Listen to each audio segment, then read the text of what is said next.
ओम भूर्भुवः स्वः तत्सवितुर्वरेण्यं भर्गो देवस्य धीमहि धियो यो न प्रचोदयात्। नमस्कार दोस्तों, मैं हूं नीतीश और आप देख रहे हैं मेरा YouTube चैनल कंपटीशन बॉस। दोस्तों, व्याकरण के आगे की कड़ी में हम देखते हैं त्रिमुनि। त्रिमुनि में आज हम आपको केवल पाणिनि तक ही बता पाएंगे।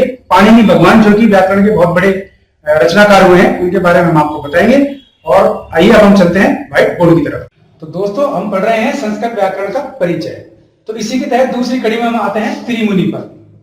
देखिए दोस्तों, संस्कृत के 3 महान ऋषि हुए जिन्हें देवता के समान माना जाता है। उनमें से पहले थे भगवान पाणिनि,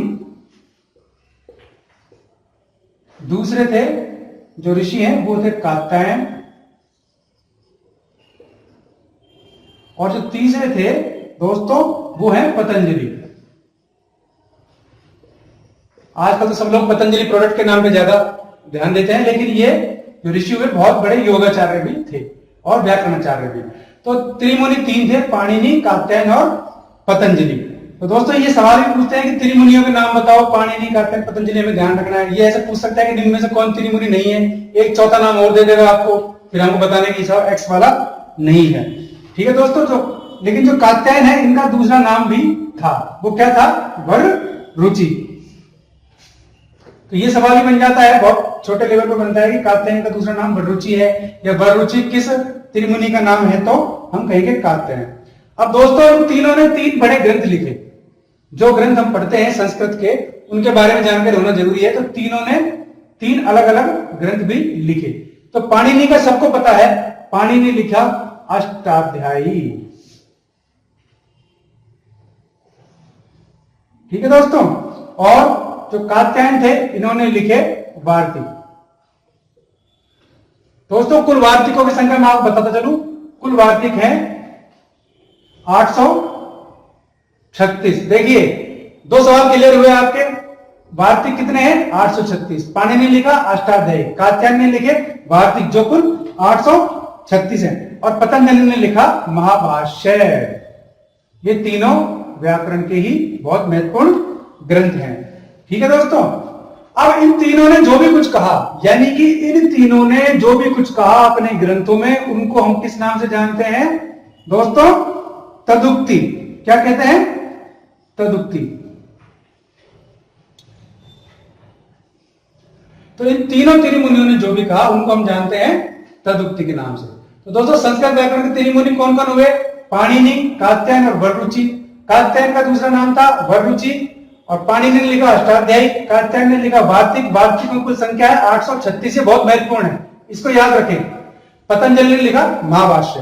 ठीक है दोस्तों, अब इन तीनों में से सबसे श्रेष्ठ किसको माना जाता है? आपको लगेगा पाणिनि को माना जाता है, लेकिन जब हम किसी प्रतियोगी परीक्षा में देते हैं तो ध्यान रखना है, सवाल आता है कि त्रिमुनि में निम्न में से कौन सा सर्वश्रेष्ठ है? तो दोस्तों, पतंजलि पे टिक होगा, इन दोनों पे नहीं होगा।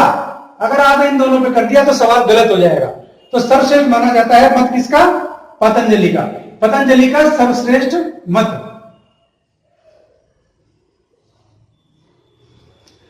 तो सर्वश्रेष्ठ मत किसका माना जाएगा? पतंजलि का। यह बहुत महत्वपूर्ण बात है, आपको ध्यान रखनी है। अब दोस्तों, संक्षिप्त परिचय भी हमें इनका पता होना चाहिए। तो सबसे पहले हम जो है बात करते हैं भगवान पाणिनि की। देखिए, जो कवियों में पूछा जा सकता है। अब सबसे पहली बात हम बताऊंगा आपको, इनका जन्म 500 ईसा पूर्व। इनका जन्म कब हुआ? 500 ईसा पूर्व। कहां हुआ? शलातुर में। ठीक है, और इन्होंने अध्ययन कहां किया? तक्षशिला में। ठीक है, और इनकी माता का नाम था दाक्षी।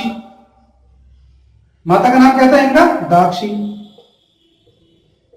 पिता कौन थे इनके? पिता का नाम है पणिन।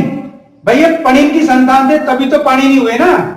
ठीक है, तो इनका पाणिनि का जन्म कब हुआ? 500 ईसा पूर्व, शालातुर में हुआ। तक्षशिला में इन्होंने विद्या ली। दाक्षी इनकी माता का नाम था, पिता का नाम था पणिन। ग्रंथ लिखा इन्होंने अष्टाध्यायी। ठीक है, इतना ध्यान आ गया। अब हम देखेंगे अष्टाध्यायी क्या है। पाणिनि के बारे में हमने देखा, अब हम देखेंगे अष्टाध्यायी क्या है। देखो दोस्तों, अष्टाध्यायी पाणिनि ने लिखा अष्टाध्यायी। ठीक है, अष्टाध्यायी में कुल कितने अध्याय हैं? 8। इन 8 के 8 भाग हुए, कुल 64। ठीक है, तो ये सब हमें याद रखना है। ठीक है ना। अब कुल पाद कितने, सॉरी दोस्तों, इसको दोबारा लेंगे ना, यहां से कट कर, ये बड़ा कट करना पड़ेगा, पढ़ाते हो मकर है ना।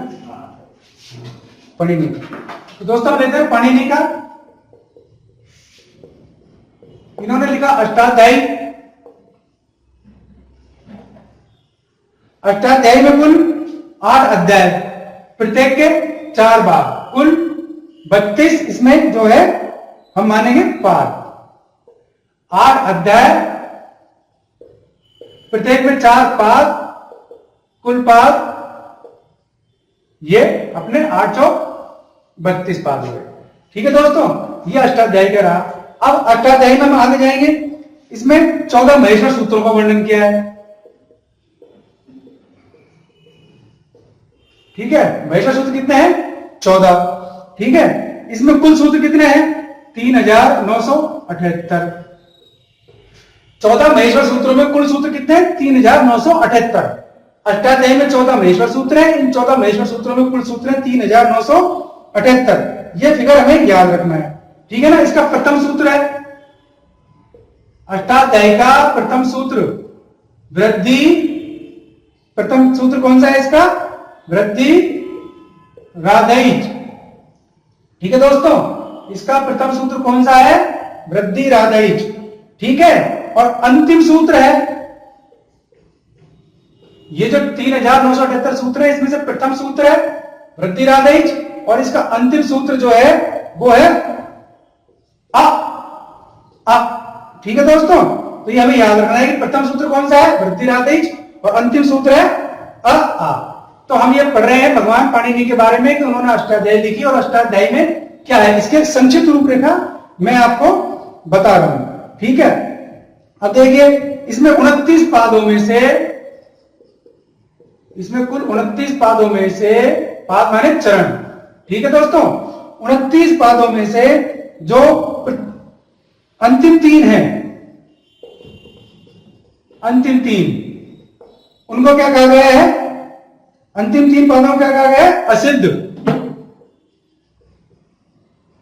तो 29 पादों में से अंतिम 3 को क्या कहा गया है?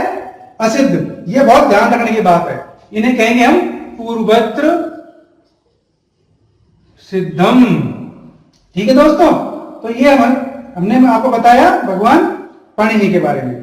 ठीक है, अच्छा, प्रारंभिक जो 7.25 अध्याय हैं, इसके प्रारंभिक 7.25 अध्याय जो हैं, उनको क्या कहा जाता है? सपाद सप्ताध्यायी।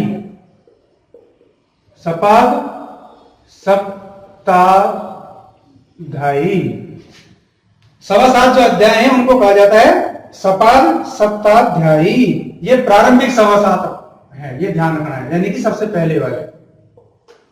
ठीक है दोस्तों, और अंतिम 3 पाद, अंतिम 3 पाद ये है त्रिपदी।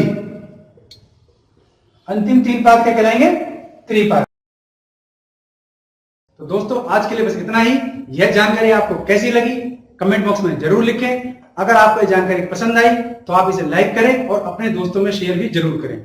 और अगर मेरा चैनल आपको पसंद आया तो इसे सब्सक्राइब करना ना भूलें। ऐसी किसी उपयोगी जानकारी के साथ फिर मिलते हैं अगले वीडियो में। तब तक के लिए नमस्कार।